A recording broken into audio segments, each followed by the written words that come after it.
Assalamualaikum warahmatullahi wabarakatuh. Bismillahirrahmanirrahim. Alhamdulillahirabbil alamin. Wassalatu wassalamu ala asrofil anbiya'i wal mursalin sayyidina wa maulana Muhammadin wa ala alihi wa sahbihi ajma'in, amma ba'du.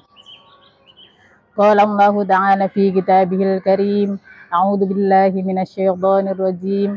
Bismillahirrahmanirrahim. Ya ayyuhalladzina amanu kutiba alaikumus syiyamu kama kutiba alal ladzina min qablikum la'allakum tattaqun. Al-ayah. Shadaqallahul azim. Sahabat Fatayat dan pemirsa ngaji Ramadan yang dirahmati Allah Subhanahu wa taala. Alhamdulillah, marilah kita panjatkan rasa syukur kita kehadirat Allah Subhanahu wa taala yang mana pada tahun ini kita masih dipertemukan di bulan suci Ramadan, bulan di mana kita sebagai umat yang beriman diwajibkan untuk melaksanakan ibadah puasa. Shalawat dan salam semoga tetap terlimpahkan kepada junjungan kita Nabi besar Muhammad sallallahu alaihi wasallam, sang pemimpin umat, pembawa rahmat, pemberi syafaat di hari akhirat. Sahabat Fatayat dan pemirsa yang dirahmati Allah Subhanahu wa taala. Hakikat puasa adalah al-imsak, yaitu menahan diri dari melakukan hal-hal yang dapat membatalkan puasa dan juga hal-hal yang dapat menghilangkan pahala puasa. Banyak orang yang melaksanakan puasa mampu untuk tidak melakukan hal-hal yang dapat membatalkan puasa, tetapi mereka tidak mendapatkan pahala dari puasa tersebut. Rasulullah Shallallahu Alaihi Wasallam bersabda, "Kam min shaimin laisa lahu min siyamihi illal ju'u wal 'atsyu." Banyak dari orang yang berpuasa, tetapi dia tidak mendapatkan apa-apa dari puasanya kecuali hanya lapar dan haus. Apakah ada orang yang berpuasa seperti ini? Ada. Siapakah mereka? Qala Rasulullah Shallallahu Alaihi Wasallam, khamsun yuftirna shaima al-kadhibu wal ghibatu wan namimatu wal yaminul kadhibatu wan nadharu bisyahwatin. 5 perkara yang dapat membatalkan pahalanya puasa adalah yang pertama al-kadhibu. Apa itu kadzib? Yaitu berbohong atau berdusta. Berbohong adalah mengatakan sesuatu yang tidak sesuai dengan kenyataan. Yang kedua adalah al-ghibatu, yaitu menggunjing, atau dalam bahasa kita sehari-hari adalah ngerasani, rasan-rasan. Ini yang kadang tidak terasa oleh kita. Kadang ketika kita bertemu dengan teman-teman, di awal kita ngobrol enak, ternyata lama-kelamaan kita mulai ada pembicaraan yang itu membicarakan kejelekan orang lain. Inilah yang disebut dengan ghibah atau menggunjing. Nah, ketika sudah ada pada taraf seperti itu, hendaknya kita berhenti karena kita sadar bahwa kita sedang melaksanakan ibadah puasa. Di mana jangan sampai puasa yang kita laksanakan ini kemudian sia-sia karena kita tidak mendapatkan pahala dari Allah Subhanahu wa taala. Yang ketiga adalah an-namimatu atau wan-namimatu, yaitu mengadu domba. Apa itu adu domba? Adu domba adalah sebuah perkataan yang mana ketika ini disampaikan kepada orang lain, maka akan terjadi sebuah permusuhan atau perselisihan.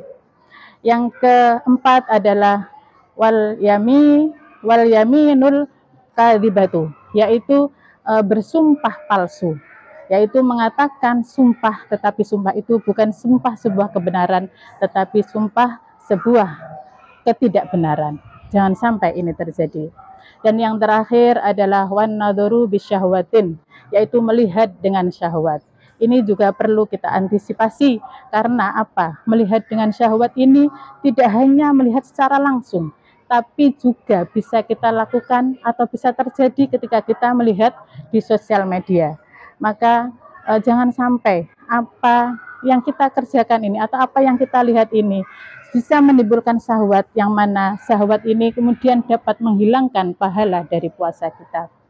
Rasulullah Shallallahu Alaihi Wasallam bersabda, "Man shoma Ramadhana imanan wahtisaban ghufira lahu ma taqaddama min dzambik.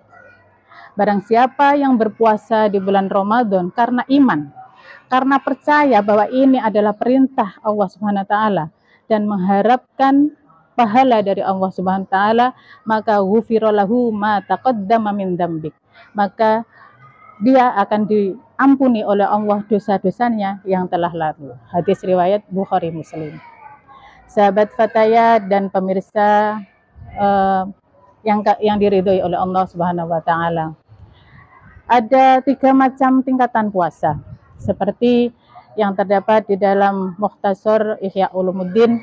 Dijelaskan di situ yang pertama adalah saumul umum, yang kedua adalah saumul khusus, dan yang ketiga adalah saumul khususil khusus atau saumul khususil khusus. Yang pertama saumul umum, yaitu puasa umum. Puasa umum adalah puasa ketika seseorang mampu untuk tidak melakukan hal-hal yang dilarang di dalam menjalankan ibadah puasa atau meninggalkan perkara-perkara yang dapat membatalkan ibadah puasa seperti makan, minum, dan berhubungan antara suami dan istri. Itu ibadah secara umum. Puasa atau puasa umum. Puasa khusus seperti apa? Puasa khusus adalah puasa di mana orang mampu untuk menjaga keseluruhan dari dirinya, baik itu pendengarannya, penglihatannya, lisannya, tangannya, kakinya, semua dari perkara-perkara yang mengarah kepada dosa.